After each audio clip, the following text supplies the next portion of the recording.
RMC, Apolline Matin.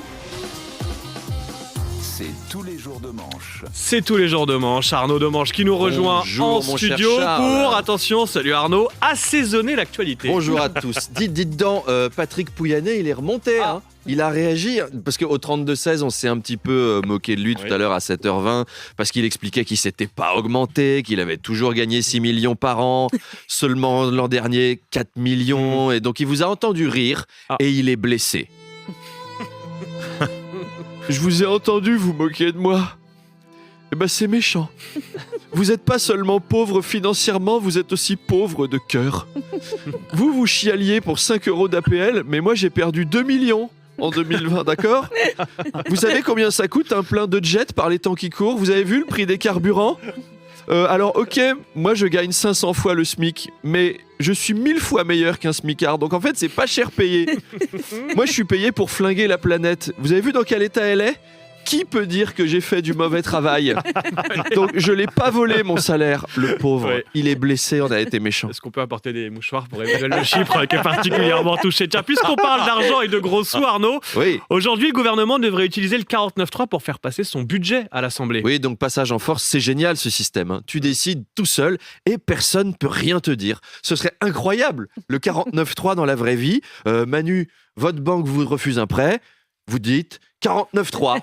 Amélie, votre enfant refuse de finir sa soupe, vous dites 49.3. Charles, la direction veut que vous présentiez la matinale sans augmentation un jour de grève, vous dites oui monsieur le directeur, bien monsieur le directeur. Oui parce que vous étiez punk avant. Oui, Charles. c'était il y a bien longtemps.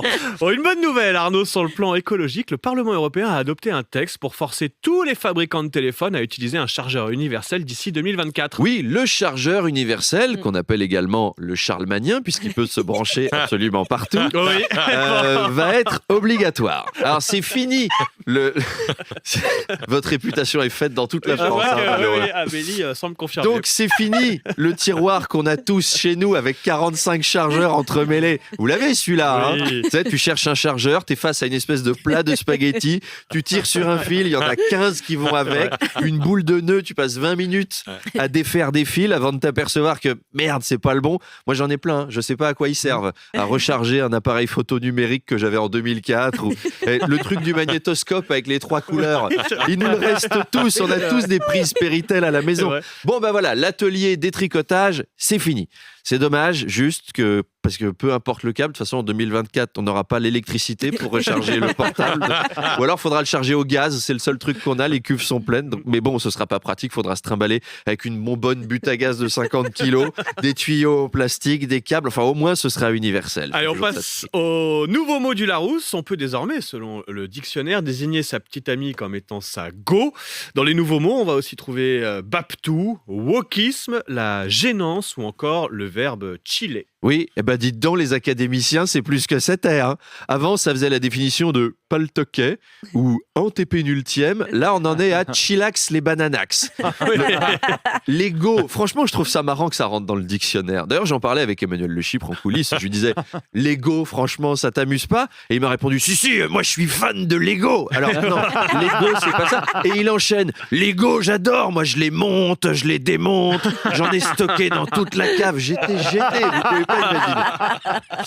Alors pour la prochaine édition, les académiciens, ils vont s'engueuler sous la coupole en disant « Écoutez, bande de narvalos, vous cassez les yeux coups, franchement. La définition de chien de la casse, ça doit rentrer dans la prochaine édition, Zarma. » En tout cas, une langue est faite pour être utilisée. Donc, comptez sur RMC et BFM TV pour vous faire vivre avec les mots d'aujourd'hui, les prochains bulletins d'information.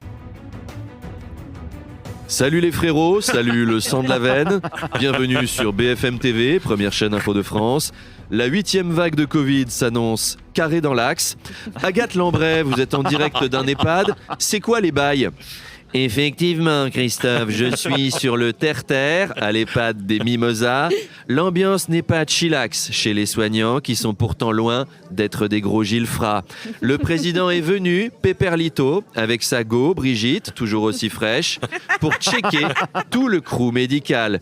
Une équipe soignante qui était déter pour à nouveau demander de la grosse moulaga, parce qu'il faut faire tourner la boutique. Malheureusement, le président leur a dit « tché ». D'où la grosse gênance. Le chef de l'État s'est ensuite barré avec sa gadji, en roue arrière sur son scoot. V'là le malaise.